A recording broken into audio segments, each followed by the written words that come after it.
राधे महाराज जी, आपके चरणों में कोटि कोटि प्रणाम। महाराज जी, कब और कैसे पता चलता है कि ये हमारा आखिरी जन्म है? पेट भर जाता है तो किसी से किसका प्रश्न है। पेट भर जाता है दूसरे से प्रमाणित करना पड़ता कि आप बताना जरा, हम छक जाएं तो नहीं। ऐसे ही जो भजन में डूबे रहते हैं, कोई वासना इच्छा नहीं रह जाती, किसी भी तरह के नवीन विषय भोगने की इच्छा नहीं, पूर्ण मन परमात्मा में एकाग्र हो गया, अब कोई चाह नहीं, तो जन्म मरण अपने आप मिट जाएगा। जन्म मरण दो कारण से होता है, एक चाह और दूसरी आसक्ति। किसी वस्तु व्यक्ति स्थान में आसक्ति और भोगों की चाह, यही हमारे जन्म मरण का हेतु है। जहां अचाह हुआ, निर्द्वंद हुआ, भगवत चिंतन में तन्मय हुआ, खत्म हो गया संसार का खेल। पर ये कहना बहुत सरल है, करना बहुत कठिन है। निरंतर नाम जप करे और सब में भगवत भावना करे तो आसक्ति खत्म हो जाएगी, और भगवान जैसे हमें रखें वैसे हम संतुष्ट रहें तो हमारी चाहत मिट जाएगी। चाह मिट जाए और आसक्ति मिट जाए, बस खत्म हो गया। जन्म मरण इसी से खत्म हो। जब हृदय में कोई चाह न रह जाए, कोई भोग भोगने की इच्छा जागृत न हो, कोई मान प्रतिष्ठा पद आदि की चाह ना हो, तो वही भगवान की प्राप्ति के योग्य हृदय हो जाता है। पर इसके लिए बहुत साधन करना पड़ता है, कोई ऐसा थोड़ी कि ऐसे हो जाएगा। हाँ, ब्रह्मचर्य से रहना, नाम जप करना, पवित्र आहार, पवित्र शास्त्रों का स्वाध्याय, सबके प्रति परोपकार की भावना, तब कहीं जाकर वृत्तियां आती हैं। इसीलिए लोग सत्य मार्ग से लुढ़क करके फिर पाखंड और दंभ में चले जाते हैं, क्योंकि ये चढ़ाई है, इसमें सब इंद्रियों को रोकना है। तो इंद्रियों को रोकना तो बहुत कठिन होता है। जो कामना हुई उसको दबा दो, सोई वीर हो जाओगे, महान वीर हो जाओगे। पर वो हमको दबा देती हैं कामनाएं। ऐसा लगता है तभी शांति मिलेगी जब जो हमारे मन में इच्छा आई उसकी पूर्ति हो जाए। और भगवान कहते हैं त्यागात शांति निरंतरम, इच्छाओं के त्याग से शांति मिलेगी। हम समझते हैं कि हमारी इच्छाओं की पूर्ति हो जाए तो शांति मिलेगी। इसीलिए ये इच्छाएं ही हमें जन्म मरण देने वाली हैं। भोगाशक्ति, शरीराशक्ति, लोकाशक्ति, धनाशक्ति, ये सब आसक्तियां भरी हुई हैं। भगवान स्वयं कहते हैं कि इन सब की आसक्तियों को बटोर कर मेरे चरणों में लगा दो, मुझे प्राप्त हो गए।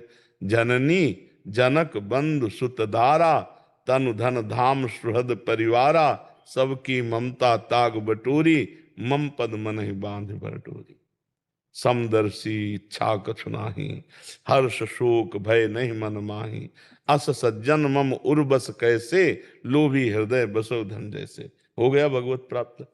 भगवान उसके हृदय में प्रकाशित हो जाते हैं, जो सब आसक्ति और ममता को भगवान के चरणों में। पर है बच्चा बहुत कठिन। कह देना, प्रवचन कर लेना सरल है और प्रवचन सुन लेना सरल है, लेकिन प्रवचन पे चल देना यही कठिन है। जो चला सो पहुंचा, जो चला नहीं तो केवल आप हमारी बात सुनकर दूसरों को सुना दोगे तो ये लगेगा कि आप बहुत धार्मिक हैं, आप बहुत ज्ञानी हैं, लेकिन आपको कुछ स्थिति नहीं होगी। तो प्रायः पढ़ कर के सुना देना या सुनकर सुना देना, इन दोनों बातों से स्थिति नहीं मिलती। पढ़ करके जो सुना है उस पे चल दो। श्रोता सोई परम सुजान, सुनत चित रति करें। सुनते ही उस बात पे चल दिए और खूब भजन, अच्छे आचरण, भगवान से प्रार्थना, तो भगवान हमें स्थिति दे देंगे, अचाह स्थिति। अब कोई चाह नहीं। जाहि न चाही कबहु कछु, तुम सन सहज सने, बसो निरंतर तासुर सो राउर निजगे। जिसे कोई चाह नहीं है तो उसका भगवान से सहज प्रेम हो जाता है, और जहाँ भगवान से सहज प्रेम हुआ तो भगवान उसके हृदय में आकर ऐसे बस जाते हैं जैसे कोई अपने घर में आके, निज गे हो, अपने घर में आकर के। तो बस अचाह और आसक्ति रहित होने के लिए शास्त्रों का स्वाध्याय, सत्संग और नाम जप। नाम जप नहीं करेगा तो फिर कुछ काम नहीं आएगा। नाम जप बहुत जरूरी, खूब नाम जप करो। वो स्थिति होती है अचाह अनासक्त, तो अपने आप अनुभव में आ जाता है मेरा आखिरी जन्म है। ऐसा थोड़ी होता कि अनुभव नहीं होता, अपने को अनुभव हो जाता है हमारा काम हो गया, हमारी जीवन मुक्त स्थिति आ गई, वो अपने आप अनुभव में आ जाता है जी। और जैसे किसी की परीक्षा भी ली गई ना कि ये जीवन मुक्त है कि नहीं, तो बस चाह वाली बात और आसक्ति वाली बात देखी गई। एक बार श्री भगवान परमहंस सुखदेव जी महाराज जब ब्रह्म तत्व का अनुभव हुआ, जो जन्म मरण का नाश करने वाला है, तो अपने पिता श्री कृष्ण द्वैपायन के पास गए और कहा, प्रभु जो मुझे स्थिति प्राप्त है, क्या यही स्थिति जीवन मुक्ति स्थिति है? तो उन्होंने कहा, ये बात जनक जी के पास जाओ, वो तुम्हें बताएंगे। तो श्री सुखदेव जी गए, कई बार एकांतिक में सुनाया है। तो द्वारपाल ने जाकर के बताया कि महाराज परमहंस शिरोमणि सुखदेव जी आए हैं। त्रिकालज्ञ जनक जी, तीनों काल का ज्ञान रखने वाले थे, भूत भविष्य वर्तमान। तो समझ गए कि भगवान व्यास देव जी ने जीवन मुक्त स्थिति के लिए भेजा है कि जीवन मुक्त स्थिति प्रमाणित कर दो। तो जनक जी ने कहा 7 दिन तक कोई उत्तर मत देना। तो अब जैसे कोई खड़ा है, अगर 7 मिनट भी खड़ा है तो बार बार कहता ना कि यार नहीं मिलना तो आप हमसे बता तो दो, अब थोड़ा चिड़चिड़ाहट आ जाएगी कि नहीं आ जाएगी। लेकिन 7 दिन तक इंतजार करना और कोई उत्तर न मिलना, पर वैसे ही खड़े रहे, शांत शांत एकदम। जनक जी रोज पूछते, आज क्या है? बोले महाराज जैसे पहले दिन आए थे वैसी ही आज स्थिति है। 7 दिन तक कोई नहीं। आदमी नाराज ना हो जाए कि यार ना कोई उत्तर दे रहे हो ना कुछ हमें खड़े किए हो, आदमी ऐसे बड़बड़ाने लगे, कुछ नहीं, शांत। 7 दिन 7 रात। इसके बाद महलों में भेजा। और जो नवीन अवस्था की दासियां थी, सुखदेव जी 16 वर्ष की अवस्था, दिगंबर, भगवदानंद में पूर्ण, वस्त्र धारण नहीं करते थे। 9 युवतियां सेवा कर रही, रोज की रोज सूचना। जनक जी पूछते, उन महापुरुष के शरीर में, मुख में किसी भी तरह की कोई हरकत? तो उनका जैसे गेट में खड़े थे ना, वैसे युवतियों के बीच में भी वो खड़े। 7 दिन 7 रात्रि युवतियां सेवा में रही। देखा, ना आसक्ति और ना कोई चाह।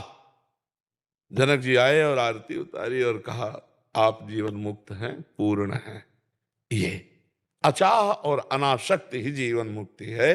अब ये कितना कठिन है चाह रहित होना, आसक्ति रहित होना, पर भगवान का नाम सब कठिनताओं को मिटाने में समर्थ है। इसलिए खूब नाम जप करो, अच्छे आचरण करो, हर स्थिति मनुष्य को ही प्राप्त होनी है।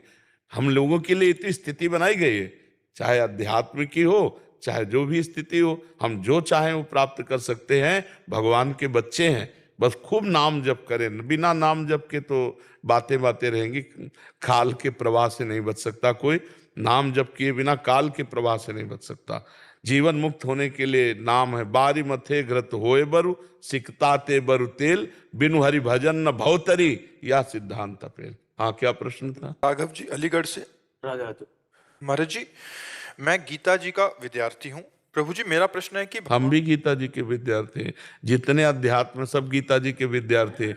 आप क्या विद्यार्थी का मतलब केवल पढ़ने से समझ रहे हैं क्या नहीं, वो मैं उनको गुरु मानता हूँ अपनी, कोई भी। गीता जी को? तो आप गीता जी की शरण में हैं। हाँ, आप बताओ। महाराज जी 18वें अध्याय में प्रभु जी ने कहा है कि तू कर्म स्वभाव से मेरी प्राप्ति करेगा और शांति को प्राप्त होगा। और प्रभु जी अगर हम आपको या अपने आदर्शों को भी देखें तो सभी ने स्वाभाविक कर्म किए। प्रभु जी मैं अपना स्वाभाविक कर्म कैसे पहचानूं? और जब भी मैं कर्म देखो, करता हूं तो वहां स्वाभाविक राग कर्म, द्वेषात्मक। वहां स्वाभाविक कर्म का तात्पर्य है 3 गुणों से, स्वभाव से नहीं। अभी हम 3 गुणों के स्वभाव में चल रहे हैं। त्रिगुण विषया वेदा, निस्त्रिगुण भवा अर्जुन, भगवान गीता जी में तो बोले ना। स्वाभाविक का मतलब होता है, जैसे अर्जुन जी क्षत्रिय कुल में जन्म हुए और भगवान ने संधि कराने की चेष्टा की, लेकिन दुर्योधन बिल्कुल राजी नहीं हुआ। अब स्वाभाविक युद्ध आ गया ना, छात्र धर्म के अनुसार स्वाभाविक आ गया ना। प्रयास किया, असफल रहे, संधि नहीं हुई। भगवान ने कहा कि भाई 12 वर्ष का वनवास, 1 वर्ष का अज्ञातवास पूरा होने पर पूरा राज्य वापस करने की बात थी, वापस करो। उसने कहा नहीं वापस करूंगा। बोले ऐसा करो आधा आधा, बोले ये नहीं करूंगा। बोले 5 गांव दे दो, बोले नहीं करूंगा। सुई अग्रे न केसवा, सुई की नोक पर नहीं दूंगा। तो भगवान ने कहा फिर अब युद्ध निश्चित। तो ये स्वाभाविक छात्र धर्म है ना, तो छात्र धर्म के अनुसार स्वाभाविक आया ना।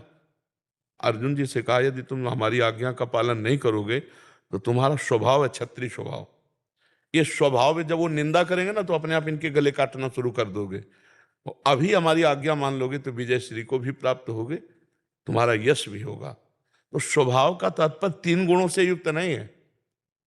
कि उसके अंदर तमोगुण स्वभाव तो हिंसा पाप कर रहा हो, रजोगुणी स्वभाव है तो व्यभिचार कर रहा है, नाना प्रकार के भोग भोग रहा है, ऐसी बात नहीं है। इस बात को आंतरिक समझना होगा। भागवतिक स्वभाव, धर्ममय स्वभाव, जो उसमें लिखा है धर्ममय स्वभाव, मेरी शरण में रहो, मेरा स्मरण करो और धर्ममय स्वभाव का पालन करो। मामनुस्मर युद्ध च। तो प्राकृतिक स्वभाव की बात नहीं कही कि तीनों गुणों से प्रेरित होकर स्वभाव, फिर तो सभी चल रहे, फिर तो सब भगवान को प्राप्त हो जाए। नहीं, धर्म स्वाभाविक, हमारी स्थिति जो हमारा जो धर्म है, जैसे आप किसी के पुत्र हैं, किसी के भाई हैं, आगे चलकर किसी के पिता बनेंगे, किसी के पति बनेंगे, ये सब धर्म है, इनका स्वाभाविक रूप से पालन करना चाहिए। तो वो ये तमोगुण रजोगुण इनके स्वभाव की बात नहीं कही। हमारा कारण शरीर तीनों गुणों से बना हुआ है, इसी स्वभाव को तो बदलना है। धार्मिक स्वभाव, भागवतिक स्वभाव, धर्म पालन करने वाला स्वभाव, भागवतिक स्वभाव, तभी भगवान की प्राप्ति होगी। समझ पा रहे हो आप? प्राकृतिक गुणों के स्वभाव से नहीं, नहीं तो सब प्राप्त ना हो जाए। सब चल तो अपने अपने स्वभाव से रहे ना, नहीं चल रहे। कालिया ने भगवान से यही प्रार्थना की थी कि मेरे से नाराज मत हो ना, मेरा स्वभाव रचा गया बहुत वर्षों के बाद बदला लेने तक का। अगर आज हमसे तुम छेड़खानी की तो बहुत वर्षों तक तुम्हारा इंतजार करेंगे, फिर बदला लेंगे। बोले प्रभु ये स्वभाव आपने ही रचा है हमारा। तो ये जो मायाकृत स्वभाव है, इसको बदलना होगा साधना के द्वारा। और धार्मिक स्वभाव, भागवतिक स्वभाव से भगवत प्राप्ति होगी, त्रिगुणात्मिका माया के स्वभाव से नहीं। ठीक समझ रहे हैं आप? तो कोई भी नशा ना करो, किसी भी माता बहन की तरफ गंदी दृष्टि ना करो, अपने जो व्यापार नौकरी करते हो अपने सत्यता से ईमानदारी से करो और भगवान का नाम जप करो, इसी से सबका मंगल हो जाएगा। सब शास्त्रों को पढ़ नहीं पाओगे, सबका सार समझ नहीं पाओगे। हम जीवन भर शास्त्र इसी में, बिल्कुल सब शास्त्रों की सार समझ लो बात। भगवान का नाम जप करते हुए किसी का अमंगल न हो, अहित न हो, कोई नशा मत करो, कोई मान सवांश मत पाओ, और ये गंदी बातें नहीं, तो आप मनुष्य रूप में साक्षात देवता हैं।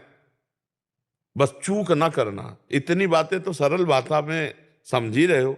हम कह रहे हैं मांस मत खाओ, शराब मत पियो, पराई माता बहनों की तरफ गंदी दृष्टि मत दो, और दूसरों का उपकार करते हुए परिवार का पोषण करते हुए धर्म में चलो। जो जहां हो, किसान हो तो धर्म से चलो, व्यापारी हो तो, पदाधिकारी हो तो अपने पद का लोभ ना करो, अभिमान मत करो। बस इसी से भगवत प्राप्ति हो जाएगी। जब हम गलत दिशा में चलते हैं तो फिर बात गड़बड़ हो जाती है। और हम अभी तक तो दिशा ही नहीं जानते रहे। अगर सत्संग ना हो तो दिशा ही कहीं पता नहीं कि हम किधर चले। अब बड़े भाग्य से सत्संग मिल गया, बड़े भाग पाइप सत्संगा, बिना प्रयास हो भवभंगा। तो अब कुछ तो आप में परिवर्तित होना चाहिए कि आप सत्संगी हो, आप साधु संगी हो, तो आप में कुछ विशेषता होनी चाहिए। वो यही कि गलत आचरण नहीं, भूल न दे कुमारक पाऊं। हमारे पास में भोग है, अगर धर्म विरुद्ध है तो हम आंख भी नहीं देंगे। ऐसे ही होते सत्संगी। तो यार भगवान की कृपा से मिले हो तो कम से कम इतना धारण कर लेना, कोई नशा मत करना, गंदे आचरण मत करना, और जितना बन सके उतना भगवान का नाम जप करना। सब प्रश्नों का इसी में समाधान हो जाएगा। अच्छे आचरण करने वाले को आशीर्वाद मांगने की जरूरत नहीं होती, और बुरे आचरण करने वाला चाहे जहां चला जाए, चाहे जो आशीर्वाद दे दे। भगवान परशुराम जी ने जब आचरण बिगड़ गए ना, तो 1000 भुजा वाले शास्त्राबाहु अर्जुन को काट के फेंक दिया। बुरे आचरण करने वाले को कोई बचा नहीं सकता, और अच्छे आचरण करने वाले को कोई रौंद नहीं सकता। हम ये कह सकते हैं झुक सकता है थोड़ी देर के लिए, लेकिन जब सत्य खड़ा होगा तो वो रौंद देगा उसको, असत आचरण वाले को।